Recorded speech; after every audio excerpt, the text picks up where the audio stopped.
Ano gagawin sa unan? Tama na yung tunay mo. Hindi pa tama. Meron akong sisingilin dito. Hilaan mo nga yung cellphone mo. Hilaan mo muna ng konti. Hello, Kuya Ashi. Ano ginagawa mo, Kuya Ashi?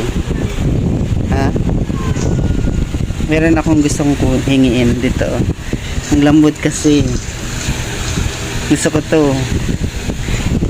Kuya Ashi. Magkano ang presyo ng una na to? Bilis na. Gusto ko to eh. Ang lambot kasi ng una eh. Kuya Ashi, gusto mo matulog sa labas? Doon sa labas ng bahay ha, hindi labas ng ano. Kasi di ba bahay ko to?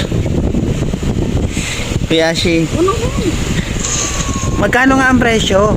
Yan. Bakit ba ang damot mo sa unan? Wala nga yung pwede. May presyohan ko nga magkano. Ay, gising si baby.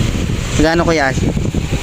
Kuya Ashi, walang presyo to. Bibigyan nga kita ng presyo eh. Bigyan mo ako ng presyo. Bibiling ko. Dali na, Kuya Ashi. Tigas naman na itong button to. Wala na ako muna pag Ayun oh, daming unan oh.